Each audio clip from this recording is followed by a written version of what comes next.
पहिल्यांदाच शंकरपाळ्या करायला घेतल्या आणि त्या काही अशा झाल्या, त्याच्यामध्ये खूप साऱ्या चुका झाल्या, काही गोष्टी बरोबर झाल्या आणि फायनली मी एकदा त्या करून टाकल्या. घाम फुटला मला थोड्याशा शंकरपाळ्या करेपर्यंत. ह्या काही जळलेल्या शंकरपाळ्या सुरुवातीच्या आणि नंतर ह्या अशा छान झाल्या, चांगल्या झाल्या. मी माप कमी घेतलं होतं, वाटी छोटी घेतली होती, तरी पण माझ्या काही चुका झाल्या. ह्या तुम्हाला पुढे व्हिडिओमध्ये मी दाखवते. ह्या तुम्ही चुका टाळलात तर मे बी तुमच्या शंकरपाळ्या कधीच चुकणार नाहीत. माझा फर्स्ट टाईम होतं, त्यामुळे माझं जरा गडबड झाली, चुकलं, थोडा अभ्यास कमी पडला, थोडे यूट्यूबचे व्हिडिओज मी कमी बघितले. माझ्या बहिणीने मला रेसिपी सांगितली होती, पण सांगणं आणि प्रत्यक्ष बघणं याच्यामध्ये फरक आहे ना. तिची काही चूक नव्हती, माझं चुकलं आणि थोडीशी गडबड झाली, पण त्यातून सावरून पण पदार्थ चांगला बनला, नो डाऊट. तर आपण रेसिपीला थोडी सुरुवात करूया. मी माझं प्रमाण वाटीच्या याने मोजून घेतलं. वाटी म्हणजे जी रायत्याची जी वाटी येते ना हॉटेलमधनं, ती वाटी मी घेतली, छोटी, रेग्युलरपेक्षा पण छोटी. त्या 5 वाट्या मी मैदा घेतला. त्याच्यातलं 1 वाटी मी गव्हाचं पीठ घातलं, मैदा कमी पडला म्हणून. म्हणजे 4 वाट्या मी मैदा घेतला, 1 वाटी गव्हाचं पीठ, असं करून मी 5 वाट्या पूर्ण पीठ घेतलं. 1.5 वाटी साखर घेऊन त्याची पिठी साखर बनवली. 1.25 वाटी दूध घेतलं आणि अर्धी वाटी तूप घेतलं. तर दूध आधी मी कोमट केलं, मापून घेतलं आणि त्याच्यामध्ये पिठी साखर आणि मला चवीपुरतं मीठ हवं होतं म्हणून मी त्याच्यामध्ये थोडंसं मीठ टाकलं. एका बाजूला तूप वितळवत ठेवलं, जे की मी मोजून घेतलं आहे, अर्धी वाटी. आणि थोडंसं साखर पूर्ण मिक्स करून झाल्यावर गॅस बंद करून टाकला. मी पहिल्यांदाच शंकरपाळ्या बनवते आहे, त्यामुळे कदाचित माझं काहीतरी चुकणार आहे, मला माहिती होतं. आणि तसंच पुढे काहीसं घडत गेलं आणि मला घाम फुटला अक्षरशः. मी थोड्याशा ओव्हर कॉन्फिडन्समध्ये होते की शंकरपाळ्या खूप सोप्या आहेत आणि मला जमतील. ह्याच्या आधी 5-6 वर्षापूर्वी एकदम फसल्या होत्या, त्यापासून मी काही त्या बनवल्या नव्हत्या. पण आज मला वाटलं की मी आज बनवून बघू, कारण बनवल्याशिवाय तुमच्या चुकाही तुम्हाला कळणार नाहीत आणि काय बरोबर आहे काय चूक काहीच समजणार नाही. प्रमाण थोडं घ्या आणि बनवून बघा, म्हणजे थोडंसं फिसकटलं तरी तुमचं खूप नुकसान नाही होत किंवा वस्तू वाया नाही जात. आता तूप पूर्ण गरम झालेलं आहे, मी बंद केलं. तिथे पीठ दिसतंय, त्याच्यामध्ये मी आधी मोहन म्हणजे तुपाचं टाकून घेणार. पूर्ण तूप ओतून घेतलं आणि व्यवस्थित चमच्याने मिक्स केलं. तूप भरपूर गरम आहे, त्यामुळे हात घालायचा नाही, हात भाजून जाईल. त्यामुळे व्यवस्थित तूप त्या भांड्यामध्ये होतं ते पूर्ण काढून घेतलं, पूर्ण मिक्स केलं आणि त्याच्यानंतर दूध घालून हे पूर्ण मळून घ्यायचं आहे. मळून घेतल्यानंतर साधारण एक 5-10 मिनटानंतर तुम्ही चपात्या करायला घ्यायच्या आहेत.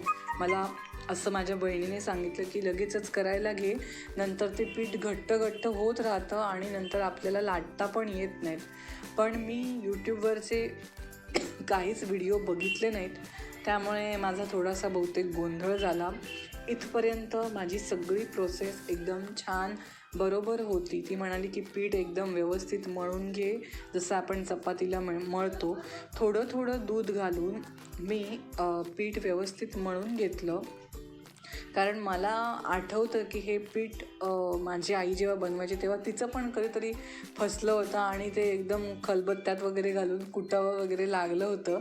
तर तसं पण होतं, कारण ते माझ्या डोक्यात होतं. त्यामुळे म्हटलं पटापट पीठ व्यवस्थित मळून घ्यायचं आणि करायला सुरुवात करायची. जेवण आधीच बनवलेलं होतं, घरात कुणी नव्हतं, मी एकटीच होते जेवणारी, त्यामुळे सगळं निवांत होतं. संध्याकाळी छान झोप काढली होती आणि आता मी म्हटलं बनवूनच बघायच्या कामाला लागले. खाली जाऊन मैदा आणला, तूप घेऊन आले, बाकीचं सगळं काय सामान घरात असतंच आपल्या.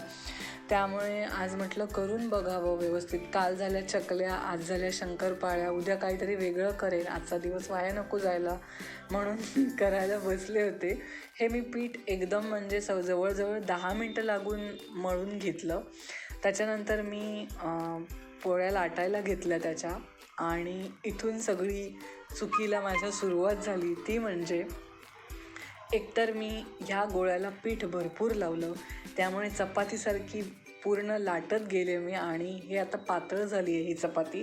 हे मी तुम्हाला आत्ता बोलताना सांगते आहे, पण तेव्हा माझ्या करताना लक्षात आलं नाही आणि माझ्याकडे चिरणी नव्हती आणि ती शोधायला मी कुठे वर चढले तर मला ती काही सापडली नाही. म्हटलं ठीक आहे सुरीने कापू आपण, पण खाली पीठ भरपूर असल्यामुळे चपाती सरकायला लागली आणि कापता कापता ती चपाती इकडे तिकडे जाऊन मला काही ती अजिबात कापायला जमेना. नंतर मी अर्धी चपाती कापली, त्याच्यानंतर त्याच्या एक एक त्याच्या त्या या घेतल्या आणि मी कापायला लागले. पण हे सगळं चिकटायला लागलं, त्याचा काही आकार जमला नाही. त्या आकाराचं पूर्ण वाटोळं झालं शंकरपाळीच्या. शंकरपाळी ही त्याचा आकार थोडा वेगळाच असतो ना, चौकोनी नसतो, पण तसं काही झालं नाही. माझ्या सगळ्या शंकरपाळ्या चौकोनीच झाल्या. असो, मला हे सगळं करेपर्यंत घाम फुटला. मला वाटलं की एवढं कठीण आहे का म्हणून. तिथे माझी चूक झाली की मी पीठ गोळ्याला जास्त लावलं, त्यामुळे ते सरकायला लागलं, मला कापता येईना, पातळ लाटल्या. आणि आता हा जो मी घाणा याच्यामध्ये टाकते आहे, हा माझा सेकंड काय थर्ड चपाती होती माझी.